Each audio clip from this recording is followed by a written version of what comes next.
লাল লাল করে আজকে ঝোল দিয়ে তরকারি রান্না করছি, আলু মুরগি।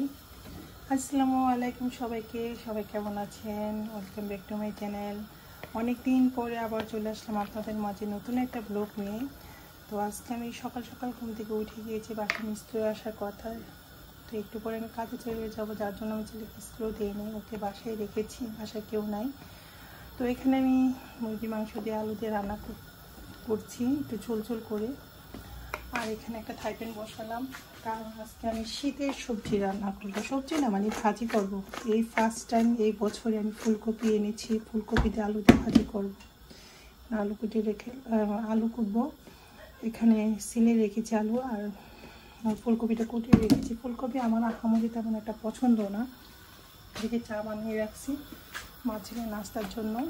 তো ফুলকপি তেমন একটা পছন্দ না, স্মেলটা নিতে পারি না। তারপরও এই বছরে ফার্স্ট টাইম খাওয়া হবে, তো একটু ভাজি করবো। শীতের সবজি বলে কথা, দেখি যদি ফ্রিজে সিম থাকে সিম দিব। তো আজকে রান্না বেশি কিছু না, একদম আমার রাইস কুকারে ভাতও হয়ে গেছে, ভাত বসে দিয়েছিলাম। আর কালকে বাসি ডাল আছে, জানি না ভালো আছে কিনা। তো চিকেন মুরগি আর ভাজি এ ছিল আজকে দুপুরে রান্না বান্না। দেখি আর কি করা যায়। এই তো এখানে আমি ফুলকপি আলু ভাজিটা বসিয়ে দিলাম। এখানে জাস্ট তেল দিলাম, পেঁয়াজ দিলাম, আর এরকম কাঁচামরিচ কেটে দিলাম 4-5টা। আর এখানে সামান্য ধনিয়া জিরা কাটে দিয়েছি, কোনো হলুদ মরিচ দিয়েছেন। হলুদ দিয়ে ভাজি করে অনেকে, বাট আমার কাছে ভাজি হলুদ দিয়ে ভালো লাগে না, সাদা সাদাটা ভালো লাগে। তো সামান্য পরিমাণে হলুদ না দিয়ে আমি জিরা ধনিয়া পাউডার দিলাম অল্প অল্প করে, কারণ একটা স্মেল আসে, ওটা আমি নিতে পারি না, ভালো লাগে না। তো এই জন্য আর কি, গন্ধটা যদি চলে যায়, নাকে যদি না লাগে, সেই জন্য দিলাম। তো এখানে আমি আলু দিয়ে যে মুরগির মাংসটা রান্না করেছি, রান্না করে দিয়েছি, মানে দেখে রাখবো। আগের একটু ডাল আসছে, ডালটা একটু বেড়ে রাখবো। খাবার কোনো কিছু অপচয় করা ঠিক না। তো মোটামুটি আমার রান্নাবান্না শেষ, কোনো কিছু করতে ভালো লাগতেছে না। আজকে ওয়েদারটাও তেমন একটা ভালো না। এই যে আমার ফ্রেন্ডে দেওয়া সেই গাছটা মরেও বেঁচে গেছে।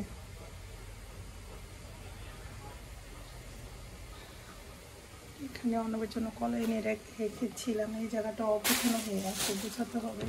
ভালো লাগতেছে না, এত শরীর টায়ার্ড লাগতেছে, আবার একটু পরে কাজে চলে যেতে হবে।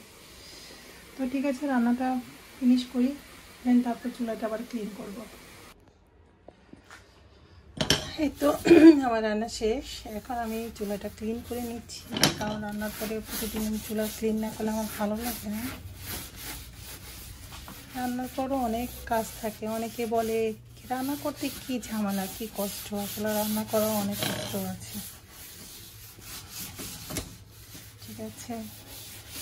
আসলে যারা বাইরে জব করে, কাজ করে, সবার উদ্দেশ্যে বলছি, তাদের যে কি কষ্ট, ঘরের কাজ করা, বাইরের কাজ করা। আমারও অনেক কষ্ট হয়ে গেছে, বাজার করা থেকে শুরু করে সব কিছু আমার একাই করতে হয়, তো অনেক কষ্ট হয়ে যায়। ছুটির দিনও দেখা যায় রেস্ট নেওয়া হয় না, শুধু শুধু যাওয়া লাগে। বাসার কত কাজ থাকে, অনেক সময় বাসাও রেস্ট আসে, সব কিছু মিলে আসলে রেস্টে নেওয়া হয় না ঠিক করে। তো একদিন আমি তার আগে ওয়াল সব ক্লিন করবো, আসলে সময় পাই না, দেখি তেমন কিছুই করতে পারি না।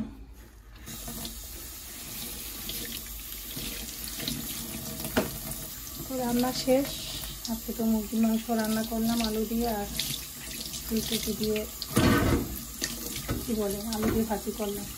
দুইটাই আলু, একটা ভাজি আর একটা তরকারি, দুইটাই আলু দিয়ে করা। এখন চুলাটা ক্লিন করে ছেলেকে নিয়ে নাস্তা করবো। ওকে আর আজকে দেই নেই, কারণ আমি একটু পরে স্কুলে দেই নেই, কারণ ও বাসায় কেউ নাই, বাসা থাকতে হবে, মিস্ত্রি আসবে। আমাদের গ্যাস কারেন্ট এগুলো কন্ট্রোল করার জন্য বাসার। তো আমি যদি কাজে চলে যাই, তখন মিস্ত্রি এসে না পেলে আবার প্রবলেম। সো এই জন্য ওকে দিলাম না, ওকে বাসায় রাখলাম। এখনও পর্যন্ত মিস্ত্রি আসে নাই, সকালে 8টা থেকে দুপুর 1টা পর্যন্ত আসার কথা, এই টাইমের মধ্যে। তো আমি তো একটু পর চলে যাব নাস্তা করে। আমি চলে যাওয়ার পরে আসলে তো প্রবলেম, এই জন্য বাসায় কারো না কারো থাকতে হবে, বাসা তো আর কেউ নাই। তো যার জন্য ছেলেকেও আজকে স্কুল মিস করলাম, যদিও হলিডে বন্ধ শেষ, একদিকে বলে আরেকদিকে হয় না, কিছু করারও নাই।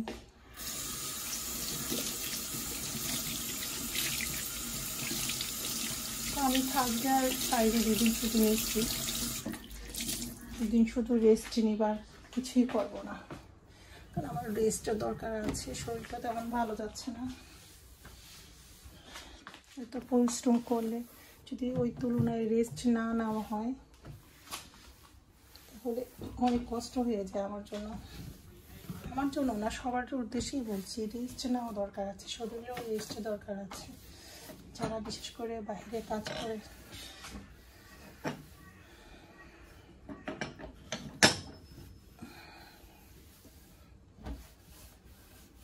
আল্লাহ, কাজ রান্নার পরেও কত কাজ থাকে। আমার টিফিন গুছাতে হবে, কি নিয়ে যাব দুপুরে লাঞ্চের জন্য, যদিও আমি ভারী খাবার নিই না, আমার ভালো লাগে না, তারপর কিছু না কিছু নিতে হয়, কারণ বাসা আসতে আসতে 8টা বেজে যায়, 8টা পর্যন্ত তো না খেয়ে থাকা যায় না।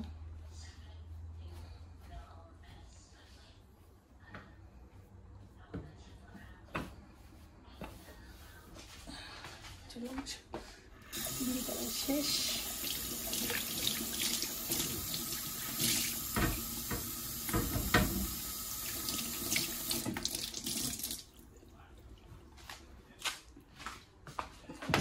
নাস্তা দিব, আমার টিফিনটা গুছিয়ে।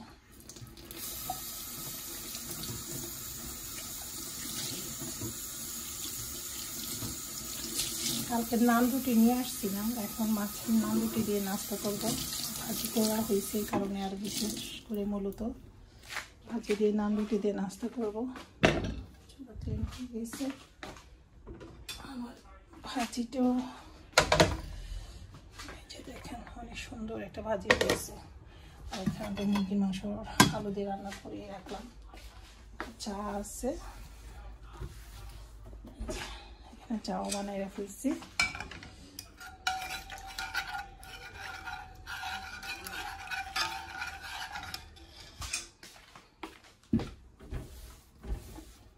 অন্য আমি বাসা থাকতে থাকতে যাও, ওয়াশরুমের দিকে আসো, নাস্তাও করে ফেলবো একবারে কুইকলি, অনেক কিছু জমছে। তো ঠিক আছে, ছেলেকে নাস্তা দেয়, আমি নাস্তাটা করে নিই, পরে আবার মোবাইলটা অন করছি।